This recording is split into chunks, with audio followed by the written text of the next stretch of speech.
Build up your courage and you move. Life's passing by. Had to vibe a little before I got into it. I'm so excited. Greetings, good people.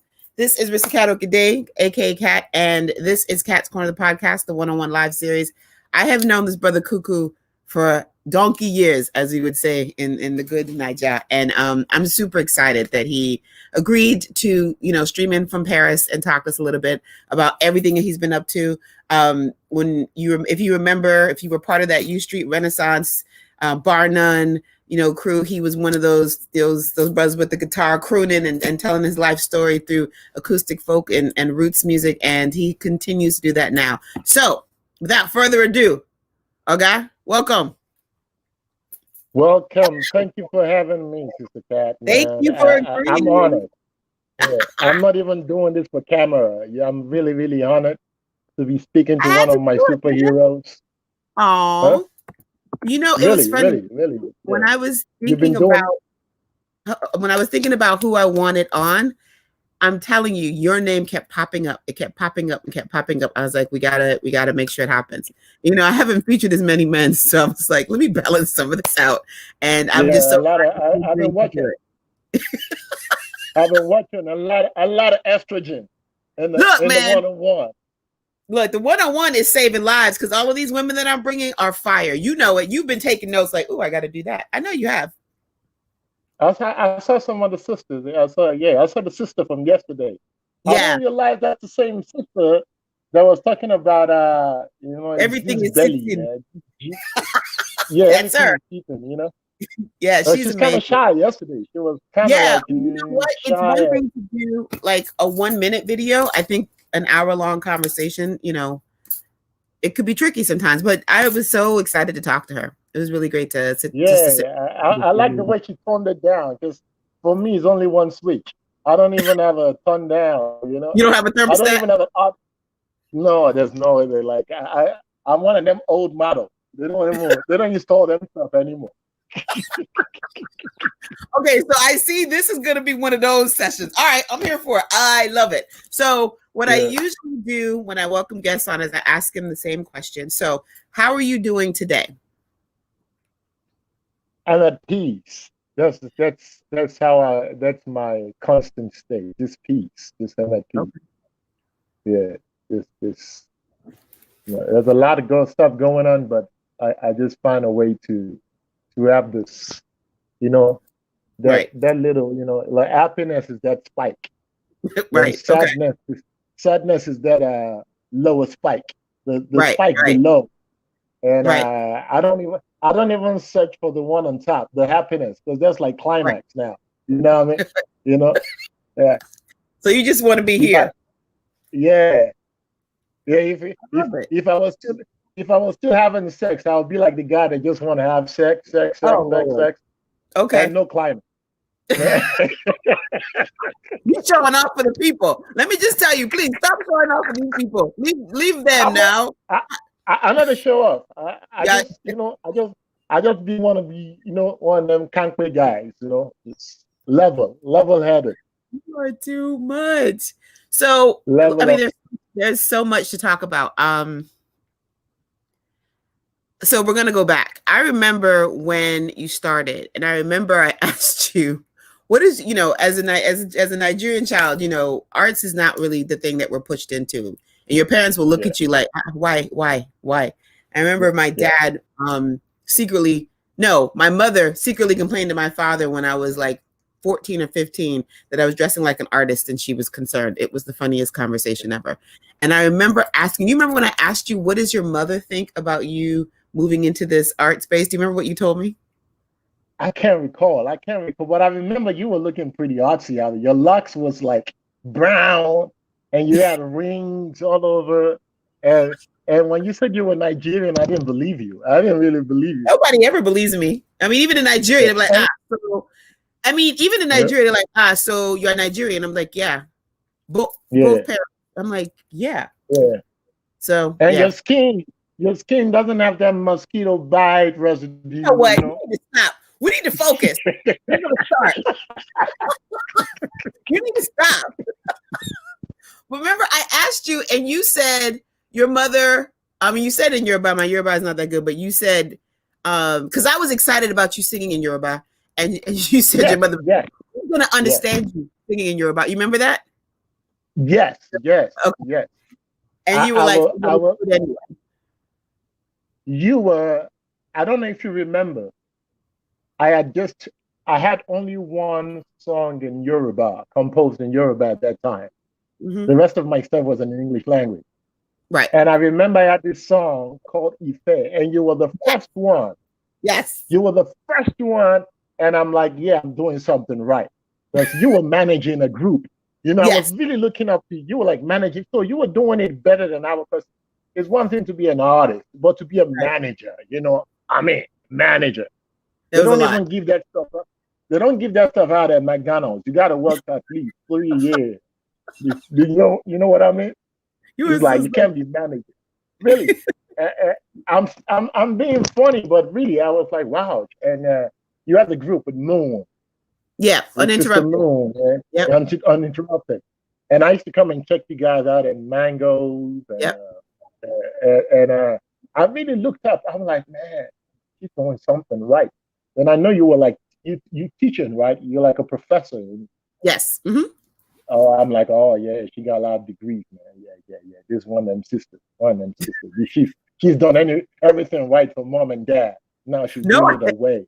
It took a minute to get there, so. Yeah, you know, all I had on me was a bachelor's degree. You can't floss with a bachelor's degree. You got to at least have a master's before you start talking shit. You know, that bachelor that's the entry point. That's just the beginning. That's not really, you know. Yeah, I had to stop. You know, I studied graphic design. I mean, what you gonna do? Study masters in graphic design? How does that sound to you? Well, I mean, there's MFAs and all kinds of Get back to you know what? We're not gonna do this. Get back to the point.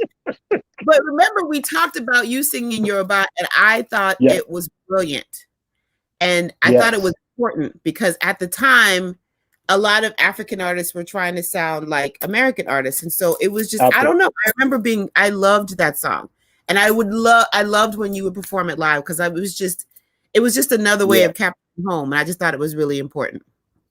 Yeah, and so all I needed was to see you in the crowd. Really, at that time, I'm like, man, I got one representative, and you were like the AOC before AOC.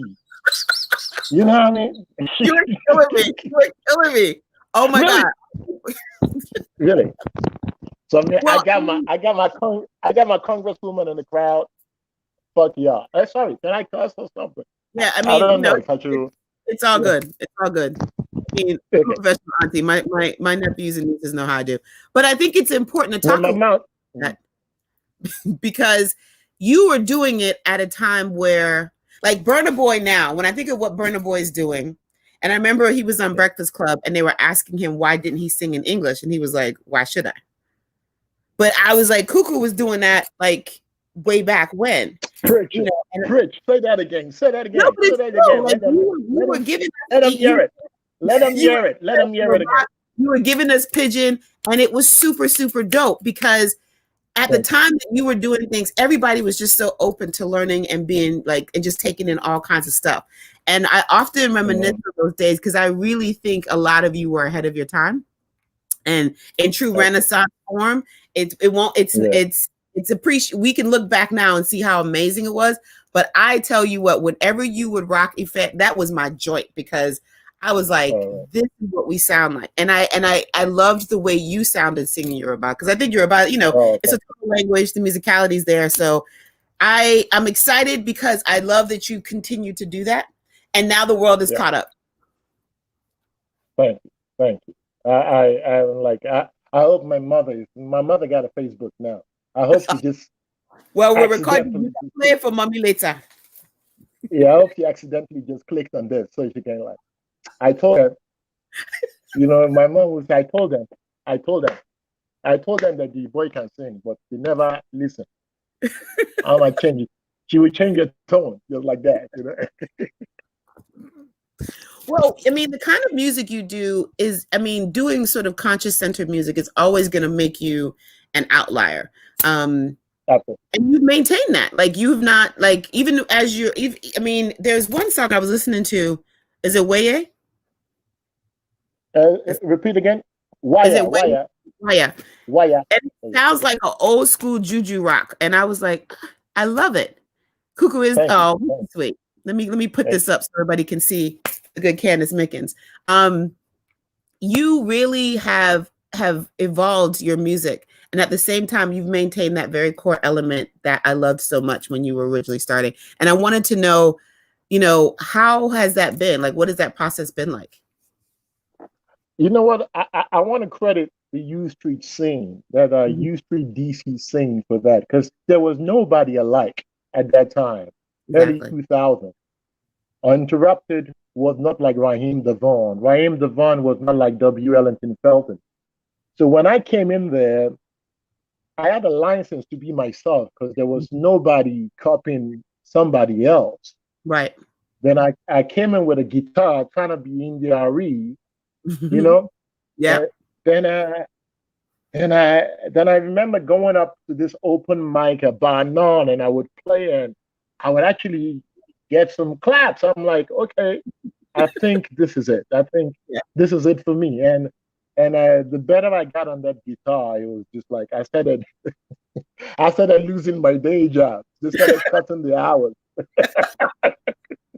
Really? I mean, yeah, the music found you because I remember when you were like, "Yeah, I got to do it," and your Yeah, mother, the family and all this, and you're like, "I just have to do it." And you exactly. know, a couple of us were in the similar boat where we were just like, "Whatever this is, we have to pursue it." I remember when I told my dad I was going to quit my good day job. He's like, "Why now?"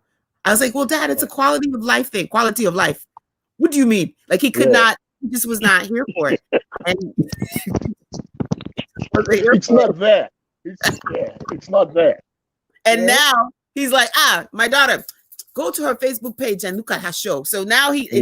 now he gets it. But I think it's important Okay. for us to go back a little because to be able to bear witness to U Street at that time, like I Yeah. don't think that we realize how important that particular time was. Like Let that me was probably some of the freest Black music I've ever experienced. likewise. Likewise. It was a revelation, and a lot of people came out of it, and a lot Hmm. of people gave up. And I understand why a lot of people gave up because it's not easy. I mean, Hmm. my lifestyle then. I mean, I had a house, I had a car in Alexandria, Virginia, and now, I mean, my standard of living has drastically gone down. It's But changed. It has gone down. It's changed. it's changed. No, no, I'm gonna keep it real. But there's this peace of mind. Right. There's this peace of mind that when I walk out of the house, like I live in a neighborhood with a lot of Northern African, they're like, man, this guy's rich, man. This guy's rich as hell. Even the way I put on my shirt, and I put my chest out. You know what I mean? I used to work like this, but now you know, Yeah. like my mother liked it. Put your chest out. Right. You know what I mean? And it was really a brilliant time. I mean, I don't think there will ever be anything like that in DC again because Mm-mm. it's now a copycat culture now. Yeah. Yeah, everybody wants to be what's booming, what's on, Right. Right. what's vibing, and you know. But I was glad because I stumbled upon U Street. I didn't Right. even know where I was. Yeah, I fell in there one day. I was looking for a place to sing, and in U Street, I'm like, I've never been to this place before. I drove up there, found a nice parking spot. They weren't charging for parking there, Right. and I walked in like bar none. You put your name on the list. You got one song. That's all you got. It's like life, Right. one shot. Right. Yeah. Right. And there were like some beautiful people, like Yeah. from guys to women. Everybody had their own style. Mhm. This is like they were Afrocentric before the fella thing even came up. You know, Right.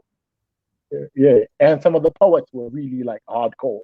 Like they Yeah. will they will be so hardcore against white people that I'll be like, hey, my brother, please. Yeah. Well, I Yeah. mean, you did. I mean, you left a mark because at some point, I mean, KUKU was like you would when it was time for you, the crowd would go wild and everybody would be yelling, and then you decide that you're moving to Paris. And I Yeah, was like, it wasn't so sudden. I mean, I mean, I was a little bit removed from U Street, maybe 1 or 2 years removed from U Street. Then the DC area was just hard on me because now I was touring a little bit, yep. not a little bit, quite a bit. I'll be driving from the East Coast to the West Coast, playing Right. in mostly small little poetry spots. Then I would get some college gigs on the side. Right. Then by the time I get home, I pay the mortgage, I pay the car note, very little left. Yeah. And I started looking at my online sales, like, who are those people in France buying my stuff? You know, who are those people? You know, it wasn't a huge number, but it was enough to say, okay, this is better than the treatment I'm getting at home. This is better than the reception. Right. And I wasn't planning to move here. I sold the house one day. I didn't even have a place to sleep the day I sold the house. I didn't even plan it out because I've been trying to sell the house for so long. I finally sold the house, kept the key, snuck into my own old house, slept in there for the night, pull out my laptop, bought a ticket for Paris, came here for about a month, and that was the beginning of France for me. It wasn't like totally planned out because I'm not really a planner. I'm not the best planner. Yeah. Right. So what was it about Paris once you got there that really kind of, I mean, I know there's the people love your music, but there got to be something else. What was going on there for you that was like, yeah, this feels like I can stay a little longer? You know, I think for any artist, you know, any true artist, you just want to be heard. That's the first step. And when I got here, man, you know that girl that just sits at the corner of the club and all the guys holler at her? Right. You know, that girl that's just like, she's just going to get like 15 hollers a night. I was like that girl. I mean, people were pulling me from here. Do you want to play here? Do you want to play here? So I'm like, because they thought I was American, totally American. Right. Then the Africans like, oh man, this mother lover is an African too. So I was like the best of. I was like Jay-Z and Ali Fakaturi put together. Oh, at least in my mind. And a lot of opportunities opened up. Then you know, also, you know, I found love too. So these two variables, like, you know, hey, you know what? I got nothing left in DC anyway. Right. You know, and I was glad to give the car to mom. You know, and it was I was like, wow, I did something. Yeah, but I gave my mom a car. I just gave her the car, and I just bounced, and 7-8 years later, and I'm kind of like, I feel like I've overstayed my time here now. Okay. But I got an investment, a 4-year-old investment. Yes. So until that 4-year-old, until he grows a mustache, I'm not living. Yeah. Do you think that because you know, a lot of my friends who live in Europe or born, you know, London or whatever, like when you travel to those countries and those cities, the music scene to me feels richer. It feels like people have been sort of socialized to appreciate live music in a way that's very different from here. Has that been your experience? Totally. You got it. You got it totally right. I mean, when I landed here, I'm like, I mean, people were going to the gallery. Like, I'm like, these same people in DC will not even visit the Smithsonian. Right. But it was part of the culture. It was part of the culture to just go out every night and experience something new. Whether it's this is my example that I give about Paris and DC, because those are two cities that kind of like mimic each other in Okay. the way they're laid out, the way they're laid out. You Right. know, like the metro, the size of the city. When Right. you come to DC and you go down to the underground to catch a train, you see all them signs, 1-800 lawyers, Right. progressive insurance, Right. all states. If you've Right. been a victim of malpractice, Right. cerebral palsy, you Right. know, call Right. 1-800 lawyer. That's what you see. Right. When you go on the ground into Paris Metro, you see huge posters. Cats 101, Right. KUKU, Right. Lenny Kravitz. Right. Okay, this is the new exhibit, African Right. exhibit. This is a Right. new Van Gogh exhibit, Right. and I think it's just instant education for the people over there to just like, oh, I mean, even if you don't care about it, it's so Right. colorful Right. that you're Yeah. gonna look and say, okay, man, maybe we'll check it out. Right. Maybe we'll check it out, and that's where. And once you check it out, you're gonna meet like-minded people. Mm. You're gonna grab a coffee. Right. You're gonna grab a wine, something, and this is the culture is just it's an outdoorsy culture rather than. I think we go out quite a bit in the DC area too, but not like Paris. Yeah. Well, DC has changed so much. Like Yeah. I would find it unrecognizable at this point. Like it's changed so much. The energy's different. I don't even like going in that piece because it's like it doesn't Yeah. feel like much of anything. It just feels very, very flat. Wow. Yeah. Wow. I mean, there's been a Wow. lot of pushback. So, I mean, in that regard, Black culture is trying to sort of make a stand, and particularly with Go-Go, Don't Meet DC. But it's been very disappointing to watch the decline of sort of the Black cultural expression that we grew into, like, being part of that U Street scene. Exactly. When I listen to your music, there's a conscious thread, of course, throughout everything. You're always commenting on something. And I've been watching your posts. You what do we look like to y'all right now? What does America look like? Oh, you know what? I was in the bubble before, but Right. now I'm out of the bubble, so I can see the bubble so well. Yeah. Even better than you guys can see, and it's a joke. Okay. I don't watch. I don't know all this Housewives of Hollywood, Housewives of Indiana. I don't watch them shows. I feel like American political scene is more entertaining than that on a daily basis. Really. Right, because you're not here. It's pure entertainment for me, really. Right. I wanna see what I call him Mitch the Hitch. Mitch the Hitch. I don't want to put the B in front of the other. Right. Okay. Mitch I got the Hitch. Whatever he's gonna say on a daily basis, who's gonna be questioned in the congressional hearing, and I'm like, what's all this questioning for if you're not gonna lock them up? Right. And it's fascinating. I love it. I mean, like, I love it on an entertainment level. Like, yeah. More than basketball these days. What'd you say? More than basketball these days. Oh, I can't wait. When we think about COVID and what has happened, we were watching everybody around the world deal with it. I continue to say we're living in a dumpster fire. It's just what we're doing in the U.S. What was it like for you all there?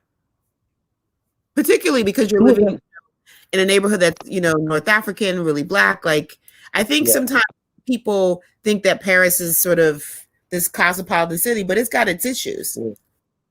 It's got a lot of issues. But, I have a friend in the inside of government and military.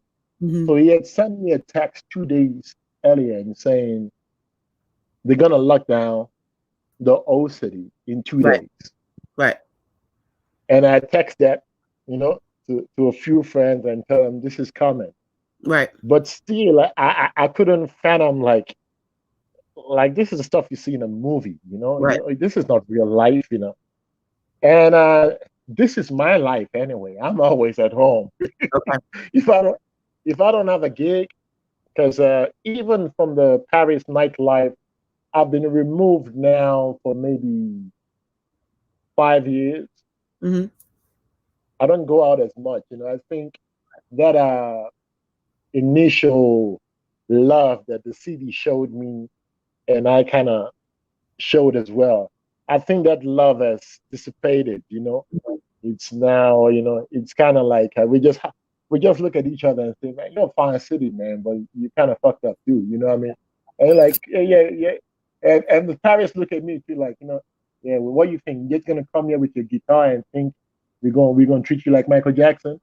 So it's kind of that love affair that I have for this city now, because I was fortunate to really go into the music industry. Yeah, unlike in America where it's almost impossible if you don't know anybody.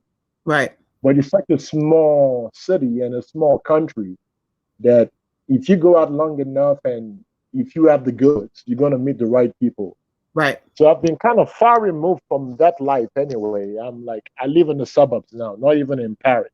Okay. I'm in a you can say I live in a Lanham area, Okay.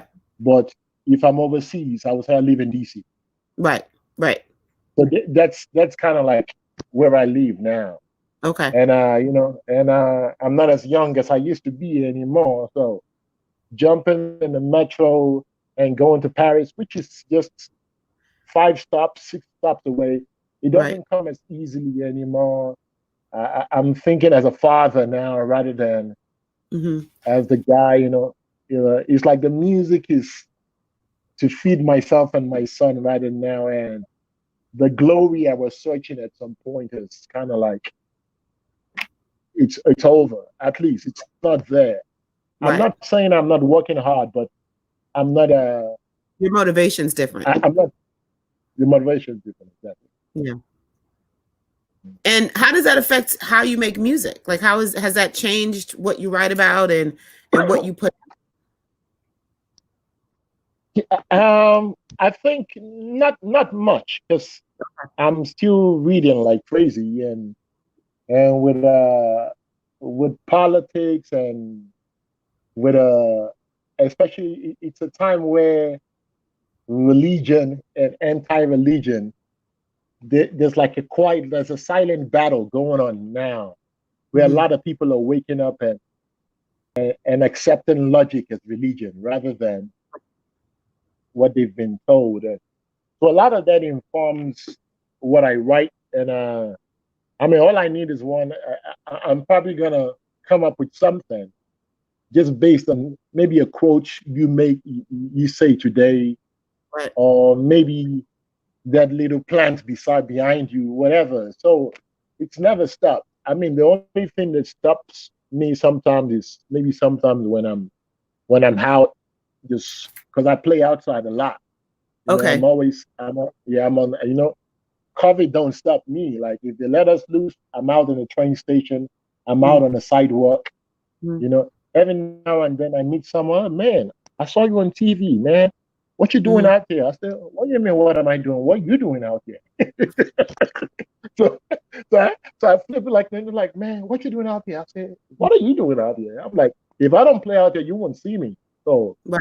so and so the COVID didn't really affect me much. It got me. I spent a lot of time with my son, Mm-hmm. which I wouldn't, because he's of school age now. Right. He wakes up, he goes to school. So that time to bond is been given to the teachers now. Right. And for that 1 month, 2 months, I was able to like wake up, make breakfast, Mm-hmm.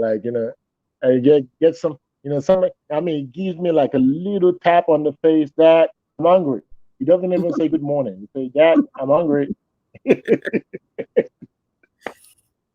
I love it. So yeah.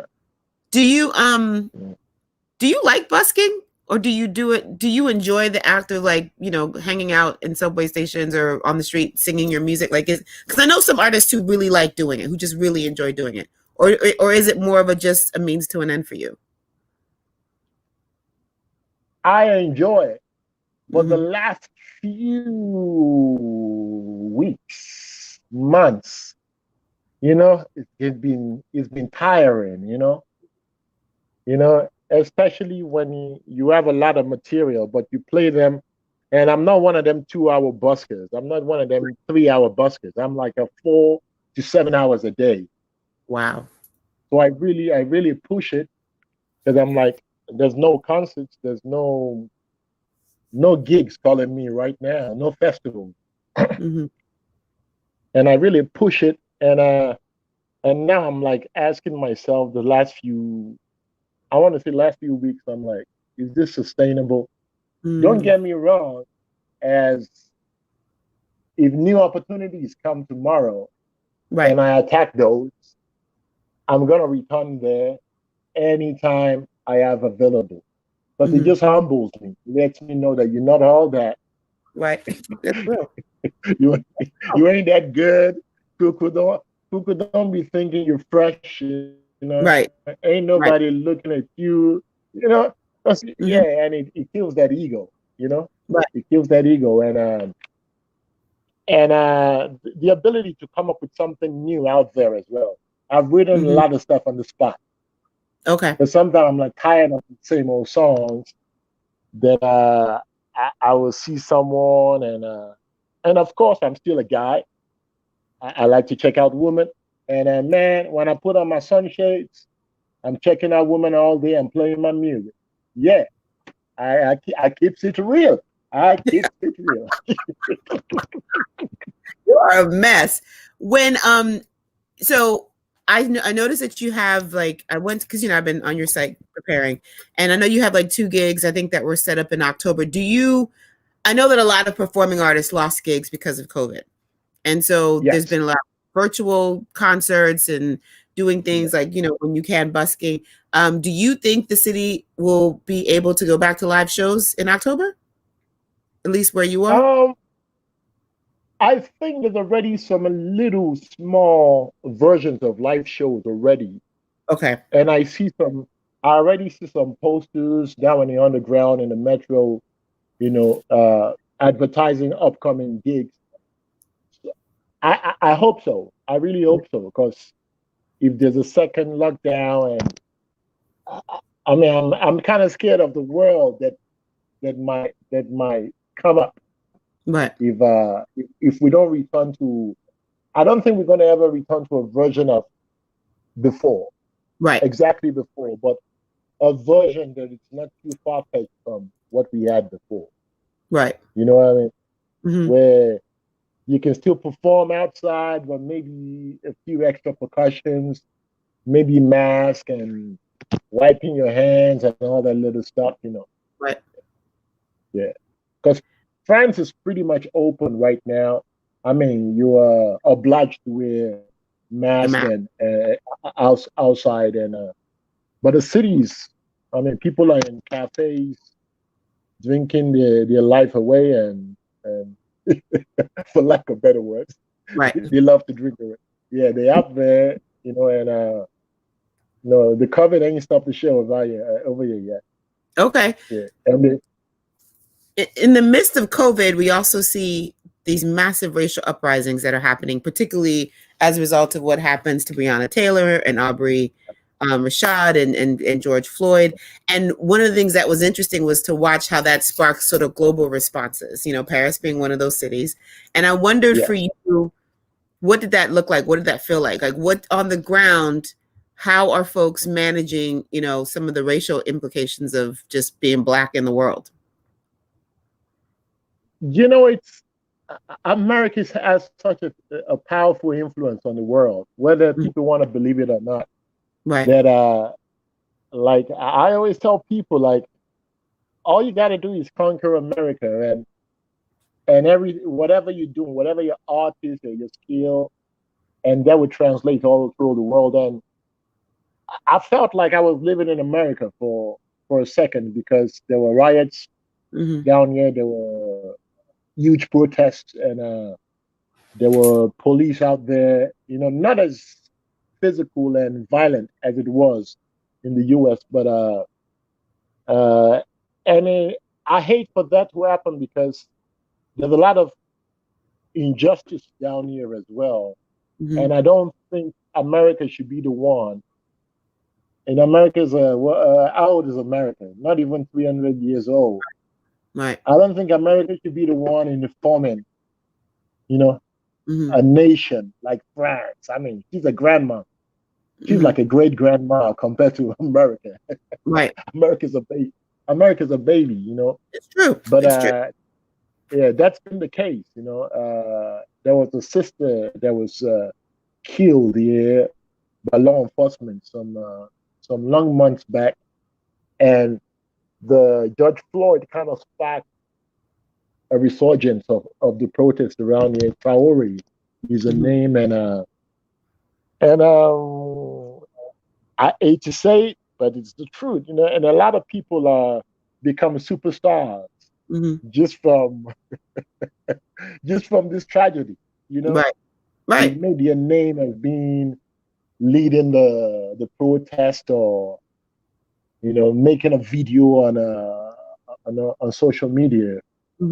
But yeah, America's leading. America's carrying the torch. Whatever America does, the world will still do.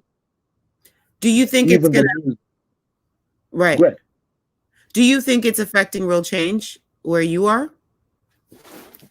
Like, are you seeing like examples of sort of things changing as a result of the pushback and the protests? Not really. Not really. I think it just maybe some people are anti-intellectual. There's some a lot of people are, and I don't blame them. They're looking for escapes. They want to work 9 to 5, get their paycheck. On the weekend, they go to the mall, eat some Chinese food, get some pizza, have fun, watch football, and go home and start all over again. But the only change is that now even the layman that doesn't concern himself with what's happening in current affairs, what's happening out there in America, knows that black people are getting killed in America without repercussions, and they're reflecting that situation on their own local situations, and they say, oh wow, so this is happening with us as well. Because some people have failed to see it happening in their own backyard, right? Because America hasn't shed that spotlight on the situation, right? Yeah, and you're quick to see people pull out their phone now if the police should stop a black guy on the streets of Paris. Right. You see what I mean? Because yeah, they're not expecting George Floyd's situation, but at least police, in fact, is not getting a good rap now. It's not the best job. I think a Nigerian parent will let you let you be a singer before a police officer these days. You are silly. You are so silly. We are seeing this this massive explosion of African artists entering the mainstream. Yeah. I don't listen to mainstream radio. I haven't for decades, but I had to do an interview with some other sisters, so we had to go to like PGC, and Davido was playing, and I was like, "Wow, that's amazing." What are your thoughts, and what's your sort of take of the landscape that, in terms of just how big Afrobeats with an S, which is a completely different genre than Afrobeat, for the record, has taken in terms of, as an African, as an artist, what do you think about that? I was hoping you would ask me this, because this I know, but I have to. Yeah, this is like touchy subject for me. I know, like even yeah. I know. Okay. And please just I hope a lot of people are watching it, and I welcome the hate mail. I really love it. I welcome the hate mail. You know what? That music, and there's some good stuff. Mm-hmm. Few good stuff within that genre called Afro beats right now. You as a Nigerian as well, you know, you've seen both worlds. Mm-hmm. This is American music under the auspices of African music. Let's not get it twisted. I don't know if I No, agree. let's not get it twisted. Okay, No, continue. let's not get it. Continue. For the most part. Okay. Okay. How long have we been making music? Like great music. Mm-hmm. How long? We are the custodians of culture. I'm not talking about the people that have copyright, because it seems like America wants to copyright blackness. Mm-hmm. America want to copyright blackness, but they forgot that somebody else have the patents for that. Right. Yeah, somebody, yeah. Like I hear black music, black culture. And I'm like, are you blacker than the guys in Senegal, in Gabon, mm-hmm. in Nigeria, in Kenya, in Namibia, No offense. And I hate to see that it's our own version of their pop music. That's how they want to accept us. You didn't accept us with Sonia Day. You didn't accept us with Oliver Ntukutsi. Mm-hmm. Even Mariam Makeba. Right. You know what I mean? Those sounds were marginalized into jazz or world music.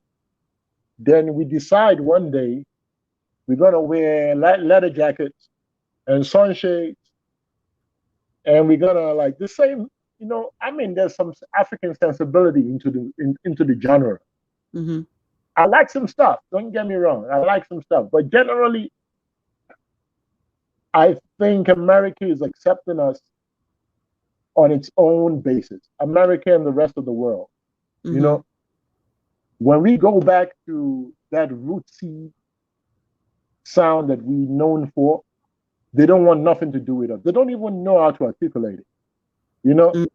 When a woman like Omir Sangari sings, an average American cannot tell you if she's a good singer or a bad singer, because for one, she's singing in a foreign language. And you ever hear someone say, "Man, it sounds good, man, but I ain't hear nothing he said. I ain't hear nothing. I don't know what he said." Mm-hmm. I'm like, do you think people know what Aretha Franklin is totally saying in Japan, mm-hmm. in all these other countries in Asia and South America? But you know what? They open up your hearts to that. Right. They feel the and I don't really. I want us to have everything, different styles of music, but I don't want one music to be accepted now as, because when I say African music now, people automatically think Davido, right? Nigerian music, Burna Boy, right? Or Yemi Alade, and I'm like, please, Sonia Day is not dead, right?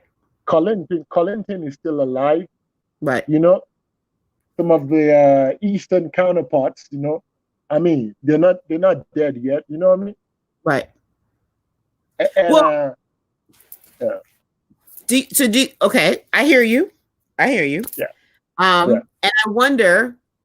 So I don't necessarily disagree, but I think what I find fascinating is that the beauty of a lot of the African artists that are sort of making that mainstream is that for a long time they had their followings. They didn't necessarily need to rely on America to be successful. But there is this tendency to look at America as like the hurdle. Like if you can make it happen here, then you've won. But you've won. A lot of these artists have been doing their thing for quite some time. And even when I think about, I went to a Burna Boy concert. It was rammed. I was pulling weave out of my locks for 2 weeks because we were so packed up in there close together. And it was a fantastic show. And the aunties on the ground floor, like in it. It was so much fun. Yemi Lade sold out Howard Theater. And so one of the things that I've enjoyed about watching the expansion is that music in particular, what's called Afrobeats, which the problem, of course, is the name is not, it's sort of a catalog that really isn't doing anybody a service, but people are lazy, so do that. Okay. But what it has done, it has exposed people to the way that we process music. Because when Yemi Lade came to Howard Theater, or when WizKid comes to the Tunnel or whatever, most of the people in there are from a continent or second generation or whatever. These are people that are fans of music, right?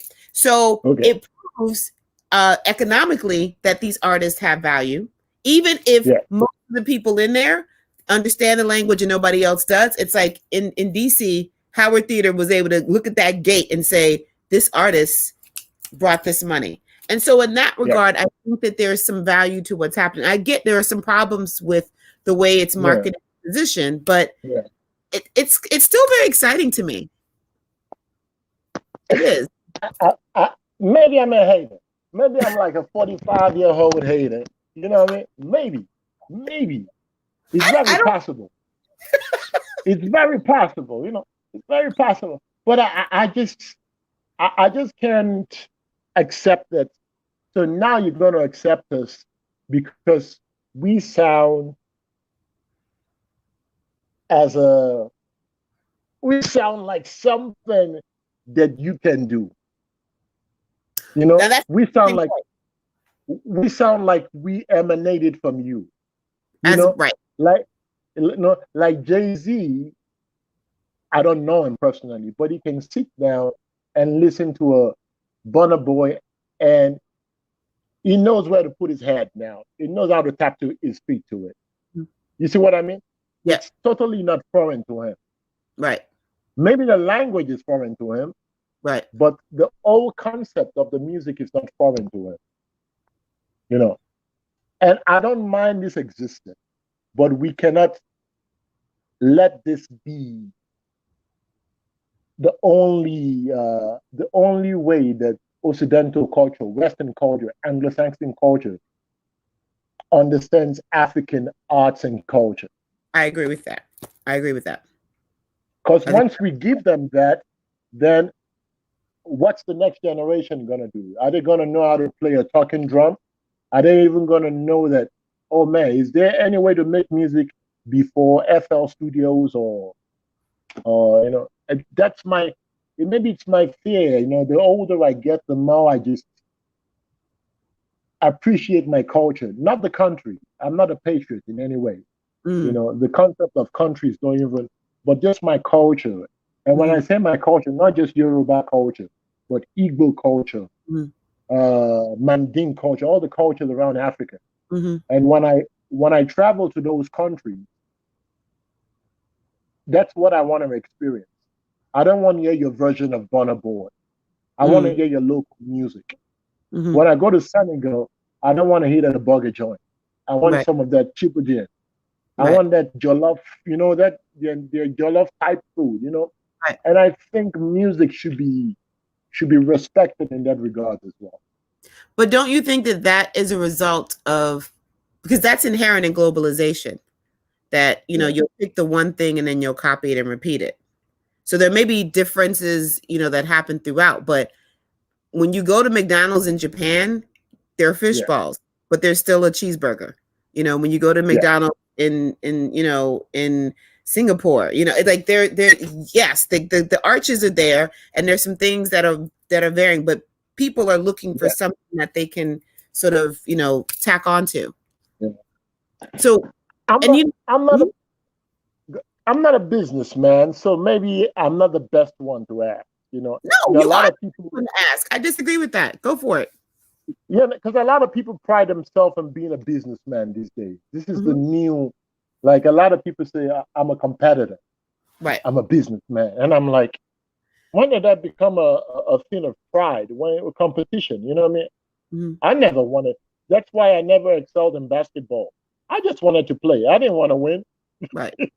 I just want to get the sweat in, maybe shoot a few jumpers, Get a couple But buckets and just be done with yeah, it. but I mean, when LeBron James is praying and the other guy on the other team is praying, who is God answering his prayers? You know, I mean, God got to choose sides too. You know what I mean?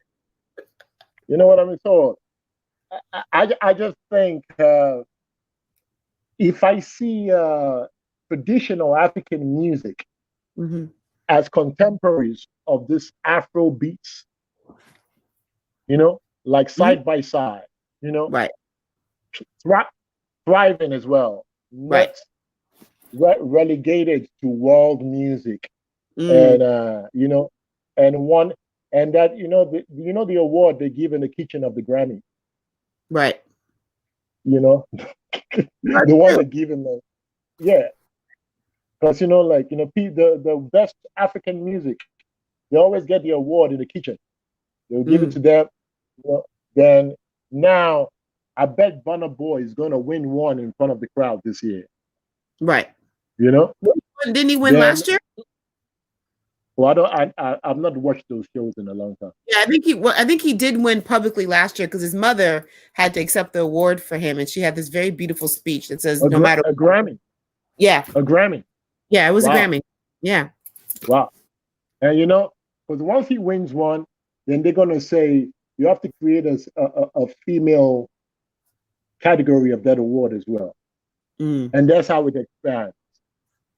And before you know it, we're letting them write the story again. We're letting them write our story again. You know, Mm. That's interesting. and Okay.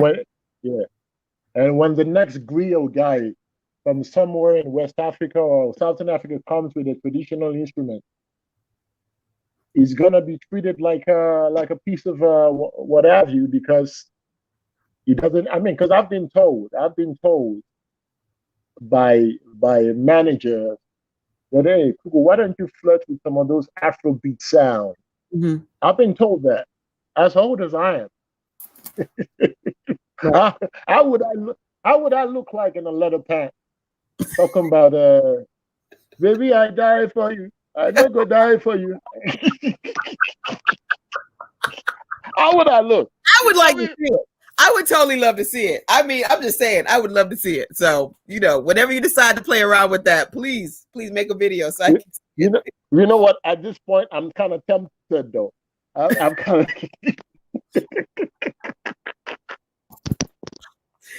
Oh my God, I love this conversation. It's fantastic. at this point.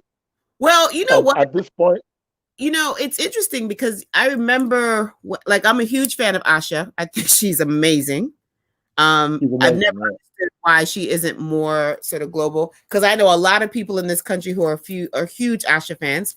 Yeah, NECA for a while was kind of doing her thing, and so yeah. I wonder what would it take to pull. Well, question: when I is Are you interested at all in being part of sort of the mainstream, or is it like, or do you feel like you would inevitably lose something once you become pulled into that space?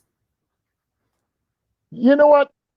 I'm not against being mainstream, but at this point, I figured I already lived half of my life already, if I'm lucky. Mm-hmm. You know, at this point, I just want things on my terms. Whenever I do things on other people's terms, I always suffer Right. in a way. Whether Right. it's sleeping at night, it's just there's a little suffering that just. And now I'm just like, I mean, we're talking about America, where Bill Withers was mainstream.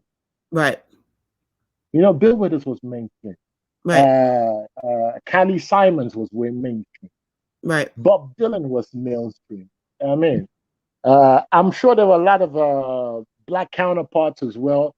I mean, and if you play those music these days, if you play those same styles of music these days, you Right. will never be mainstream in America. Right. So I think it's about what the gatekeepers propagate. Mm-hmm. I really believe that it's up to the gatekeepers. It's up to the guys with the money, with the influence to say, you know what, we're gonna take. Because I see Moon, my sister Moon from Uninterrupted. I think she's back with a Yeah. band now. Doing her You thing. know, imagine someone says, you know what, I'm gonna put money behind this girl, Mhm. this This woman. woman, Yes. and I'm just gonna like WHUR 5 times a day, Right. PFW 5 times a day. Right. You know, once you start doing that, a lot of people don't know what they like. You're gonna teach the people how to like what is good. Right. You know, and I really, really commend you back in the days when you were managing, where you were because they were really rocky back then. Mhm. Like really, the sound was really rocky, and I'm like, Amazing. man. Yeah. I'm like, Absolutely. in fact, let me tell you a secret. I always wanted to work with you. Oh. I really, I always wanted to. I'm like, man, she could make me blow up, man. She could blow me up, man. I mean, because I'm like, before she paid for 4 tickets, all she got to do is pay for 1 ticket. You are super. You know what I mean? You know, you know what I mean? We still got time. Anything's possible. Yeah. And I'm that kind of artist that, you know what, when I go to the gig, for me, it's just, I love to do it so much that when I do it, like, I just want to make people, because I'm already in my comfort zone. Right. So even if you pay me for 1 hour, I can play for 2, right. And I'll be playing for 7 hours right. on the sidewalk, on the curb side every day. Right. So so when people tell me Prince is playing for 4 hours, I'll be like, I'm like, shut the hell up, Right. Prince ain't ready. Prince ain't ready for you. I said, Prince ain't ready for this. I said it on one-on-one. Prince ain't ready for this. Bring it on. He's looking down at you like, all right, player, you got it. Whatever. Well, you know what? It makes me wonder, because this is a question that I wanted to ask you for, because of course we're hitting that hour. Have you thought about going to, I know, right? This is what happens. Because I feel like your sound has a place in Nigeria. Have you thought about going home and maybe, just performing in those spaces? Because there seems to be more of a progressive sort of ear nowadays. I went home. The last time I was home was 2014. Mm-hmm. And I played, quite a bit. And in fact, I had about maybe 7, 8 concerts booked. Right. And one of the biggest one was at a Freedom Park. I don't know if you know where that is. Yep. Yeah, Freedom Park. It's where Ade Bantu used to host his Afro. Yeah. And it dawned on me because then this brother, Keziah Jones, was playing the day before. Oh, I love Keziah Jones. Yeah. Yeah. Yeah. And I saw the crowd. I mean, this crowd, it's a space that can fit about 5,000 people. Mm-hmm. And there was like maybe 100 people there max. Mm-hmm. And I'm looking at the crowd and I'm like, oh, no. We're not getting the real Nigeria folks in here. Right. These are the people with 2 passports. You know what I mean? Right. We got people with 2 passports here. They've traveled a lot. You know what I mean? They can afford a bottle of wine. Mm-hmm. You know what I mean? And for me to really touch Nigeria, I think I really need to hit the people, the real people, not them. I mean, no offense to the Risi cats, to the KUKUs. No offense to because they're gonna understand me already. They've traveled long enough. Right. Their mind is wide open. I could play you something from Pakistan right now. If it grooves, you're gonna like it. You don't care. Right. Unlike those area boys, right? Madame on the street selling puff puff. Right. And I don't think I have the energy and the patience that it would take to really to grind Nigeria like that. Okay, that's real. Yeah, I don't know. I don't think I have it to really go into those places because it's going to be a grind. Mm-hmm. Okay. Yeah, with a partner. Yeah. We'll talk offline. Yeah. Because I disagree with you. Okay. I like disagreement. Okay, because I disagree with you. We'll talk offline. Yeah. We, of course, Okay. have hit this hour. KUKU, this has been Oh, amazing. man. It's gonna be awesome. Thank But you. yeah, this has been so much fun. I have one last question that I like to end the show Thank you. with, and then we're gonna roll out because the Yes. people got to go do other things. Yes. When COVID like has calmed down, like everywhere, Yes. you know, France is apparently ahead of the curve. What's the first thing you want to do? My son is on vacation right now Mm-hmm. with his mom. They're somewhere in the countryside. You know, I've been. Mm-hmm. I want to see my boy. You know. Okay. Yeah, I want to see my. Really, for me now, it's. I just wrote a song. It's not released yet, called "Pocket Size Dreams." Mm. You know, and it's the way I manage my life now. It's pocket size dreams. You know, I will indulge in the big dreams if they come my way, but I don't seek them out anymore. You know, Mm. it's all about, like, when I finish speaking to you, I'm gonna walk down the street. There's a place that sells like goosey. You know, that's a dream of mine, right? Yeah, yeah, small one. I'm gonna buy them. Yeah, yeah, it's the seeds. You know, I'm gonna grind them suckers.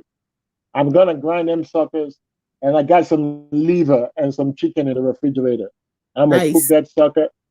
Yeah, I love it. Those are the, and just keep on singing. You know, I really don't have like some extraordinary. I mean, I'm already on. I'm already on Cat 1-on-1. So what the hell is Oprah? You know what I mean? We get Oprah's money, we could do this bigger. But you know, I'm loving what this is done and creating. So I thank you so much for taking the time out, for talking with me. This has been a great session. I really appreciate it. I was kind of nervous. I was nervous before the interview because you have a lot of smart people, you know, a lot of smart sisters, and I'm like, man, yeah. I'd be curating. I'd be curating. I know to bring on the show. Yeah. So I was like kind of scared. I'm like, what am I going to talk about? You know. And you see, we're already an hour and 3 minutes into everything.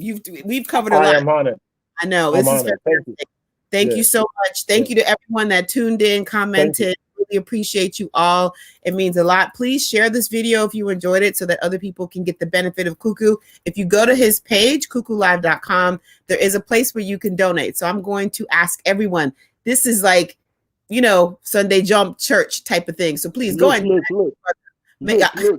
go in your pockets. Please come help. Let's fill his pockets with a little, you know, some egusi change so that he can eat egusi proper. So please. Go to his site and donate. Buy his music, support his music because it's amazing. We are out. Thank you so much. Done. Thank you so much. And we'll be back next week. I got a little surprise for y'all. I think it's going to be a lot of fun. And I'll be posting about that soon. But until then, we are out because this culture is not going to make itself. Thank you, everybody, for tuning in. Bye. All right.